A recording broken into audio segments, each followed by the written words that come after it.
রাত তখন প্রায় 11টা। কলকাতা শিয়ালদা স্টেশন। দিনের সব কোলাহল ব্যস্ততা শেষে এখন যেন এক গভীর নিঃশ্বাসের মতো শান্ত হয়ে আছে। প্ল্যাটফর্মের এক কোণে দাঁড়িয়ে আছে সুজয়। 26 বছরের যুবক, বাড়ি তার নদিয়ায়। অফিস থেকে বেরোতে আজ তার খুব দেরি হয়ে গেছে।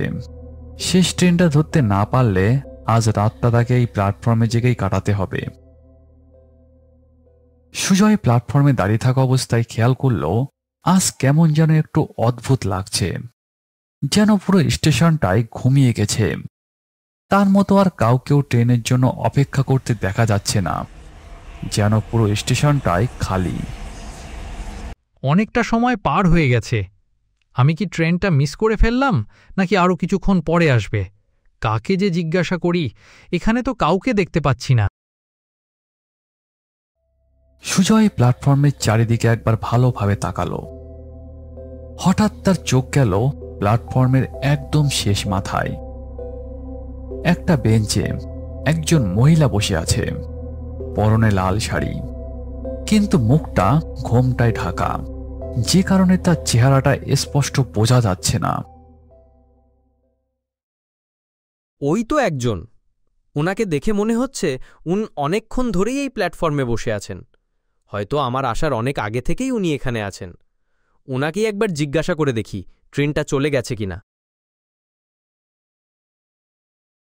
ধীরে ধীরে সুজয় মহিলাটির কাছে যেতে লাগলো। মহিলাটির কাছে যাওয়ার সময় সে একটা জিনিস লক্ষ্য করল। মহিলাটির বসার ভঙ্গিটা একটু অদ্ভুত, একদম স্থির, যেন কোনো পাথরের মূর্তি। একটুও নড়ছে না, কোনো দিকে তাকাচ্ছেও না। এই যে শুনছেন, আপনি কি এই প্ল্যাটফর্মে অনেকক্ষণ ধরেই আছেন? না মানে, আমি শুধু এটা জানতে এসেছি, নদিয়া যাওয়ার লাস্ট ট্রেনটা কি চলে গেছে, না একটু পরে আসবে? সুজয়ের বলা প্রশ্নের কিছুক্ষণ পরও মহিলাটির কাছ থেকে কোনো উত্তর বা কোনো প্রকার সাড়া শব্দ পাওয়া গেল না। কানে কালা নাকি? এই যে, হ্যালো, শুনছেন? আমি আপনাকে বলছি। দূর, বাদ দে, যেখানে ছিলাম সেখানেই গিয়েই দাঁড়াই, যা হবে দেখা যাবে।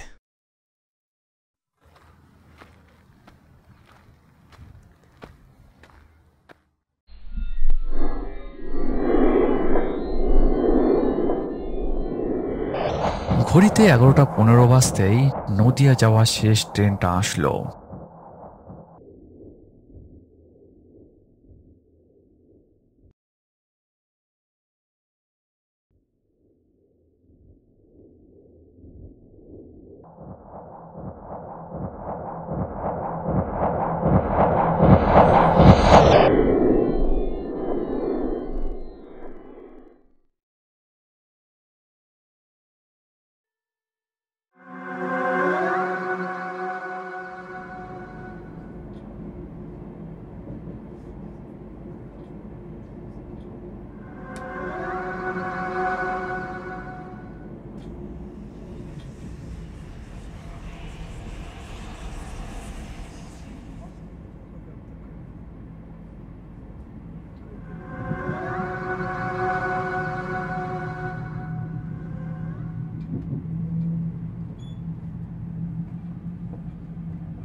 কেমন যেন একটা পোড়া পোড়া গন্ধ আসছে, কিন্তু কোথা থেকে?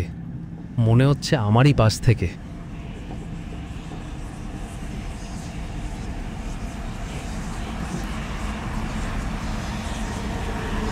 তুমি তো ওই মহিলা যে স্টেশনে বসেছিলে।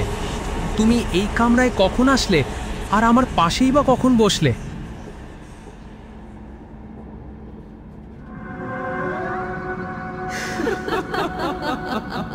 আমি তো তোর জন্যই অপেক্ষা করছিলাম। বড্ড দেরি করে ফেলেছিস। এখন তোর আর ফেরা হবে না।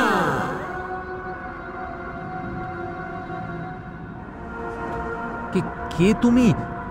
আর কি চাও আমার কাছে? প্রতিটি শেষ ট্রেনে একজনকে নিতে হয়, আজ তোর পালা ছিল।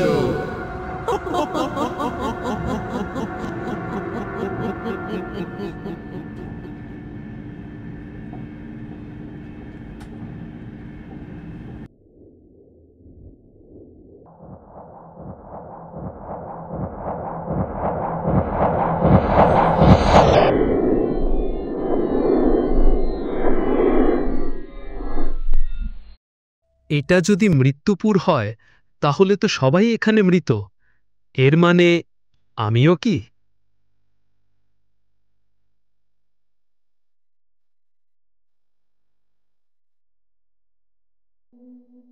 পরের দিন সকালে সংবাদপত্রে খবর বেরোলো, নদিয়া যাওয়ার শেষ ট্রেনে এক মৃত যুবকের বডি উদ্ধার হয়েছে।